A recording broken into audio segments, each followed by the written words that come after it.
negara miskin. Kita negara kaya. Anak muda kita tak merempat seperti Indonesia. Kalau Indonesia anak muda dia bagus, dia tak keluar negara untuk cari kerja. Kalau Gojek diteruskan untuk mengambil penumpang, dengar baik-baik kalau Gojek diteruskan untuk mengambil penumpang, saya akan mula berkempen dengan strategi yang baru. Malu ya, seorang Presiden Republik Indonesia mengatakan bangsa Indonesia ya sebagian bangsa yang suka menipu dan berbohong ya. Itu seorang Presiden Republik Indonesia yang berbicara. Dalam beberapa waktu terakhir, hubungan antara Malaysia dan Indonesia kembali memanas akibat berbagai pernyataan provokatif di media sosial. Salah satu isu yang mencuat adalah ejekan dari beberapa pihak di Malaysia yang menyebut Indonesia sebagai negara miskin. Klaim ini tentu memicu reaksi keras dari masyarakat Indonesia yang merasa harga diri bangsanya dilecehkan. Namun jika ditelusuri lebih dalam, Malaysia sendiri tidak luput dari berbagai persoalan sosial yang bahkan lebih kompleks dan mengerikan. Kemiskinan bukanlah masalah yang hanya terjadi di Indonesia. Malaysia yang sering disebut sebagai negara dengan ekonomi lebih maju, ternyata juga menghadapi tantangan besar dalam mengentaskan kemiskinan. Menurut data terbaru, masih banyak masyarakat di Malaysia yang hidup di bawah garis kemiskinan, terutama di wilayah pedesaan dan komunitas marginal, seperti orang asli dan pekerja migran. Lihat sejarahnya, ya, Malaysia Indonesia ini hubungannya itu cukup kerana keangkuhan. Ini arrogance of power. Saya bilang cara terbuka, dan Pak Najib, Wakil Perdana Menteri, menuduh saya anti nasional kerana dia kata saya mendukung, saya membela TKI Indonesia. Saya bilang saya membela keadilan.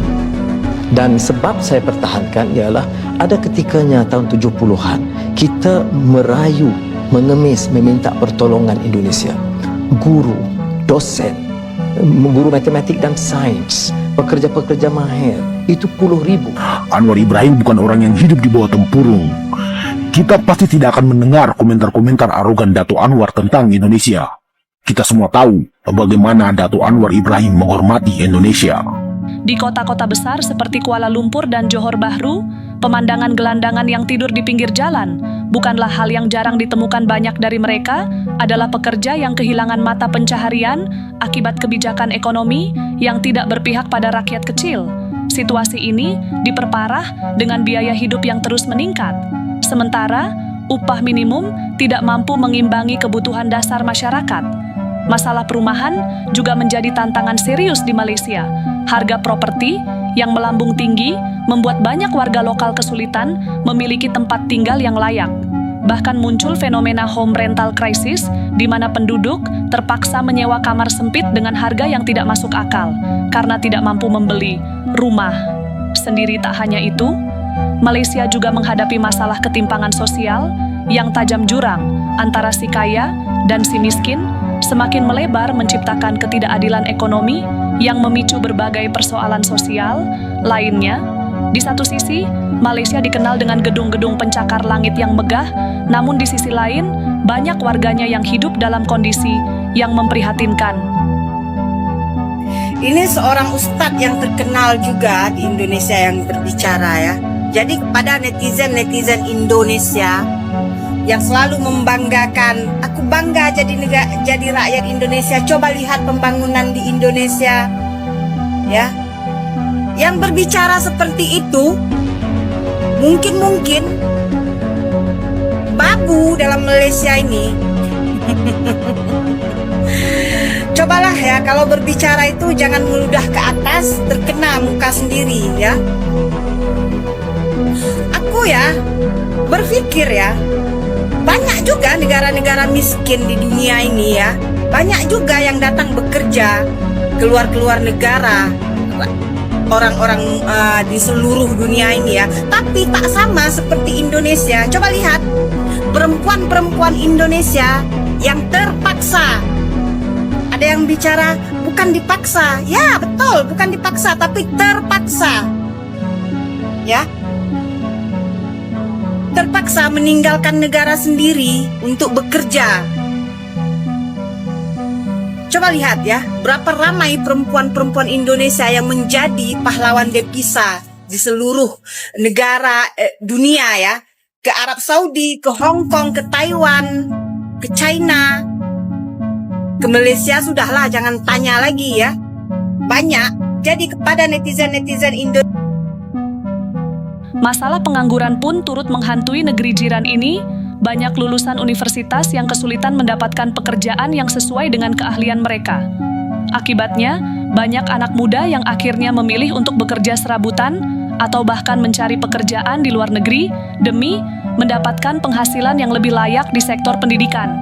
Meskipun Malaysia memiliki universitas-universitas ternama, nyatanya tidak semua masyarakat bisa mengakses pendidikan berkualitas. Biaya pendidikan yang tinggi menjadi salah satu hambatan utama bagi masyarakat kelas menengah ke bawah.